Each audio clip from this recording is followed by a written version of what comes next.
What's going on, guys? And thank you for joining me. So today we're going to talk about how to improve your spoken grammar, which is basically grammar that you speak. So for example, sometimes you might say he think instead of he thinks, even though you know it should be he thinks. In the moment you say he thinks. So we're going to talk about some ways to improve your spoken grammar to make sure you try to reduce the amount of those mistakes that you make while you speak. So basically, right now, this is part of our homeschool program. We are right in the midst of the coronavirus pandemic, and the situation sucks in general for most people. Today is, what's today? Today is April 23rd. And so hopefully by the time you watch this, things are getting better. But right now, we're in the midst of it. The news is out of your control. Most of the news is bad. What is in your control is your mind. You are in control of what you focus on and what you do with your time. So let's try to focus on something productive. Let's do something with our time. You know, we can't do a lot, but we thought maybe we could share some of our knowledge with you. This is usually for private students, but we just figured let's share it with everybody. So hope you enjoy this lesson, how to improve your spoken grammar, and let's get into it right now. So let me share my screen. Boom. And I'm gonna go into full screen mode. Boom! All right, so how to improve your spoken grammar. So let's talk about it. And so about me really quickly, my name's Josh. I've studied ESL for quite a while. 10 years of experience teaching ESL, a bunch of years, 5 or 6 now, teaching TOEFL. Feels like a lot longer. And I like to write articles and make videos about TOEFL and about English learning in general.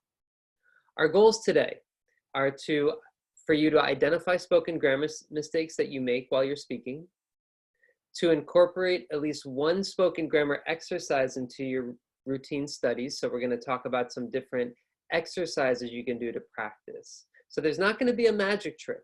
It's not going to be something that like, oh, now I know and I'll never make a mistake again. We're going to show you exercises that you can do to help you get better over time. And then I should have made this bold here, but you will utilize 2 online tools to help you practice speaking English without a partner. So I'm going to show you a couple different websites that you can use so you can practice speaking, spoken grammar, and English in general without a partner. All right, and we are promoting our Accent Builder program. We promise students a better accent in 60 days. That can mean a lot of things for different people. Could mean that you pronounce the R or L sound better. Could mean that you feel more confident when you speak. We specialize in speech music, your intonation, your stress when you go up, when you go down, so you sound more native-like when you speak. So having an accent's not a problem when you speak English, totally fine, but some people, they need to kind of reach that next level and they need a bit of more accent work. So you can check that out, tsdprep.com. And you can do an accent evaluation, which is a 30-minute call. You can find your strengths, weaknesses, and exactly what you need to do to improve. Used to be $29. We're just doing it for $9 because I know a lot of people are stuck at home and just, you know, it's just a bad situation in general. So you can find some good in it. You can find some different things that you can do at home to help you improve your English. $9, 30 minutes. This with this handsome guy here, John. He will give you some feedback on your speaking. He's worked with a bunch of students before, and he can help you with your accent and what you need to do. So, all right, let's get into the lesson. So what is spoken grammar? So, for example, you say, I like movie, but really you want to say, I like movies with the S sound. So you drop an S. That's a very common spoken grammar mistake.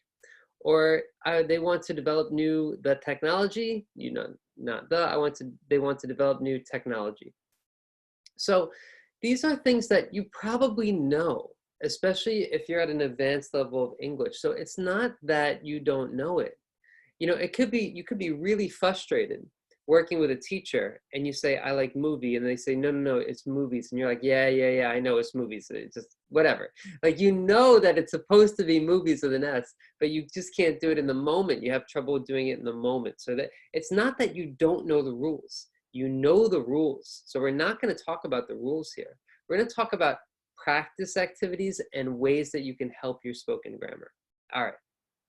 So What is it? He thinks that he will get to the party around 7 p.m.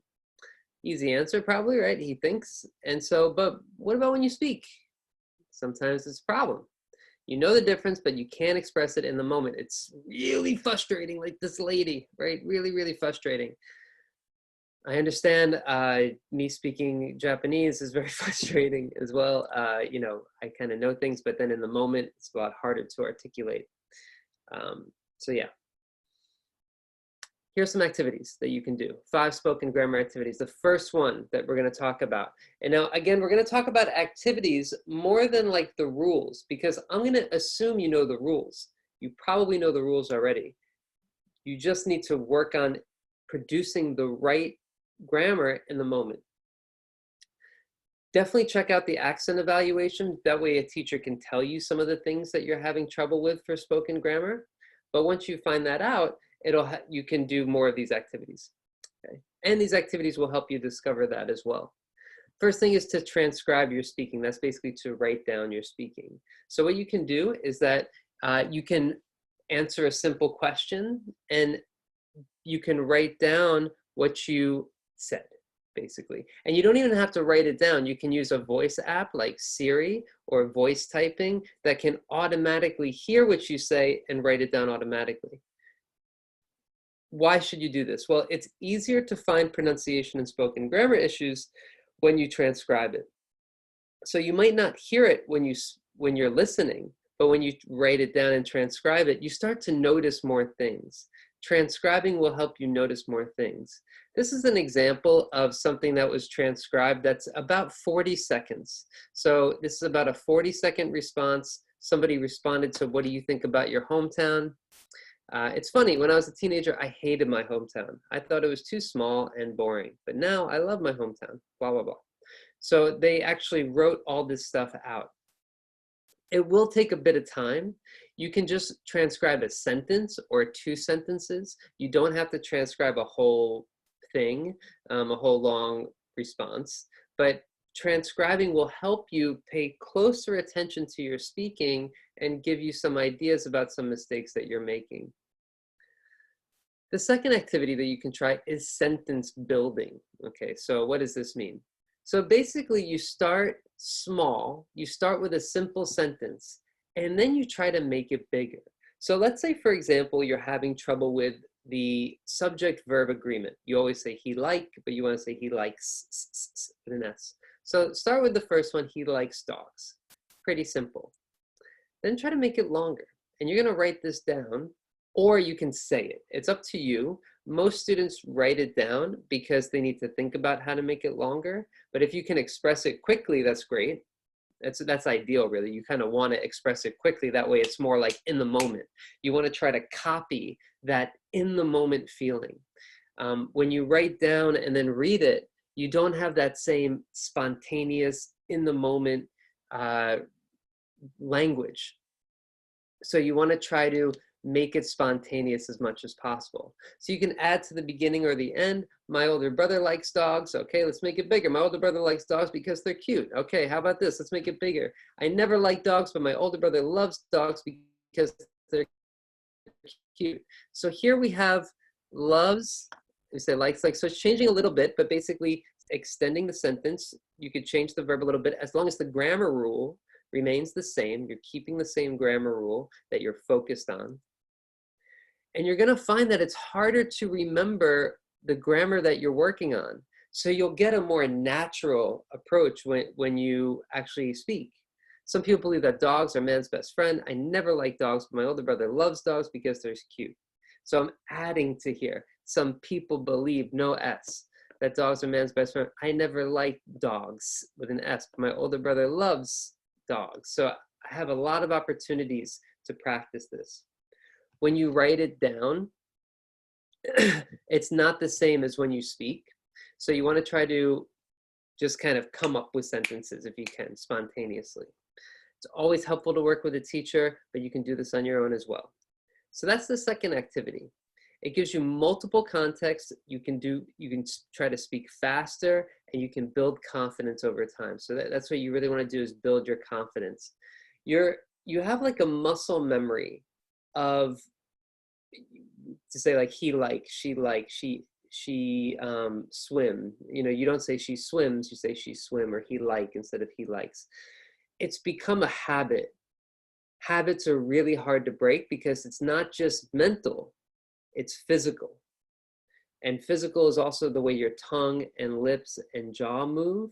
So you want to make sure that you try to change that physicalness, try to change that. And that's one way to do that is sentence building and building your confidence over time. Okay. Another activity I like is race yourself. So this one is pretty simple. You pick a simple sentence. I just picked a random one that had something that I wanted. I'm not sure what it is now. Let's imagine it's he thinks. Okay, so he thinks. In a video posted to the Drive Tribe page on YouTube, the British journalist and the Grand Tour host details what he thinks is wrong with F1. So then I'm going to time myself and see how many seconds that took me to say. Let's say it took me 8.78 seconds to say in a normal pace. I'm going to try to say it faster. In a video posted on the Drive Tribe page on YouTube, the British journalist and the Grand Tour host details what he thinks is wrong with F1. So hopefully that was faster. And hopefully I did the correct grammar. So when you're going fast, you're not thinking about grammar. You're thinking about saying everything quickly. So that's good. That's what we want. We want to try to have that natural feeling that like I'm not thinking about grammar. If you're speaking naturally, you're not thinking about grammar. You're just speaking naturally. So we want to try to copy that when you practice. So one way to copy that is this type of race yourself. You speak really fast, so then it kind of comes out quickly, and hopefully the correct grammar comes out as well. And if you don't have the correct grammar, then do the same thing again. Try to make it faster. Let's go 2 seconds, you know, try to reduce it by a second or two, and try to make it faster and have the correct grammar. So you want to try to have both. All right, so that's race yourself. So you see, it's a short time investment, faster speech, build confidence, and it could be fun, maybe. You might find it. I think it's kind of fun. Maybe you don't, that's okay. So what do I want to say? So yeah, so those are the first 3 activities. Remember that progress is messy. It's filled with starts, stops, and wrong turns. So there will be times where you're practicing and you have to do the same thing again. Like, oh man, I did this already. Or you do this for a couple weeks and you feel like you're still making the same grammar mistakes. You've been speaking this way for years. Don't expect it to happen overnight. It takes time, takes patience, takes practice. Okay, so just be patient with it. All right, the 4th activity. And hopefully you can see, by the way, that what we're doing is that we're trying to build your skills. It's not like a magic trick that suddenly you can speak perfect grammar. These are activities that help copy, that try to copy the natural way of speaking. Okay, so you are producing things and then trying to change them in some way. Youglish and voice typing. So I talked about voice typing a little bit already, but Youglish is great for exploring pronunciation. For example, I don't know what battery means. I find a sentence in Youglish. It says, to the labs and calculated, but with the battery technology. So Youglish will have a clip from YouTube where this word battery is said, and then I can practice my pronunciation there. But I can also do it with spoken grammar. Maybe I want to say the labs. I want to say to the labs with an S here. Usually the doesn't have an S, but don't worry about that right now. So let's say I wanted to practice this. I can ask Youglish and they can give me an example. And then what I'm going to do is I'm going to say this sentence with voice typing, like Siri or Google Docs or whatever you use that you speak and the robot listens and types your response. So you want to check if the robot understands your speaking.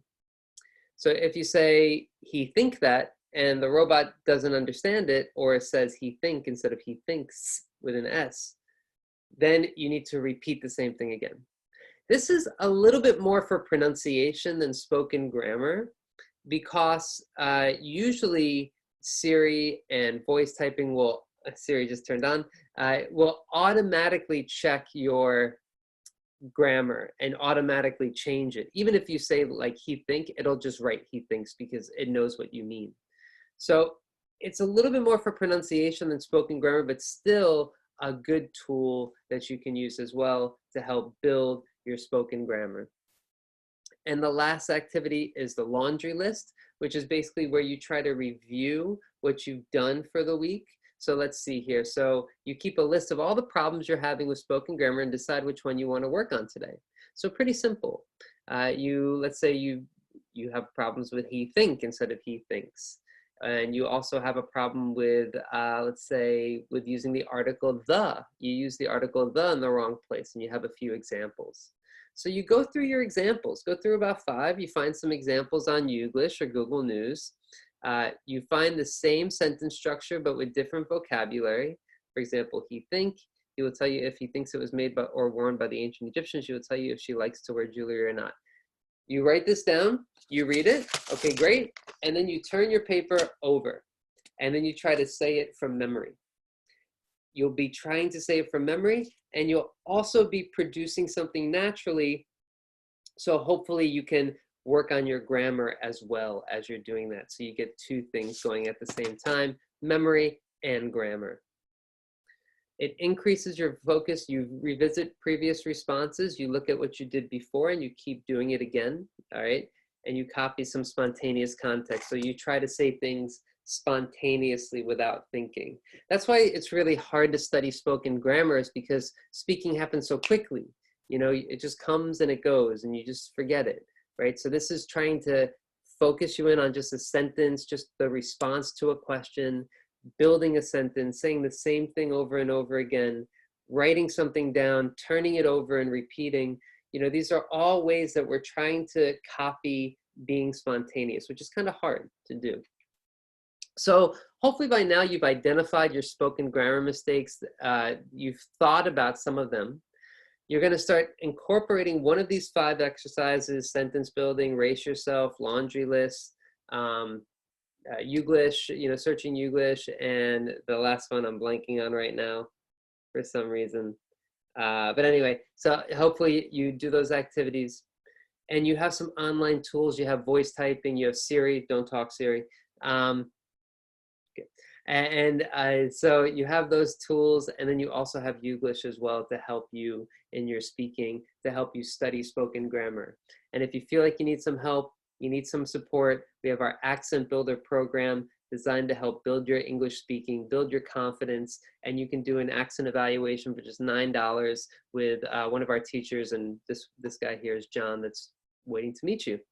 So thank you guys for taking the time. I hope you found it helpful. I hope it inspired you to have some activities that you can try instead of, you know, just kind of watching Netflix or playing video games or something. I mean, I do all that stuff too, so I don't blame you. But yeah, if you, hopefully this helped take your mind off some things at least, and you found some of it helpful. Thank you guys for watching. Thank you for staying to the end. And visit our site, tsdprep.com, for more information if you need any help with speaking. And thank you guys for watching. All right, take care of yourself, stay safe, stay healthy, and I'll see you next time. All right, take care. Bye-bye.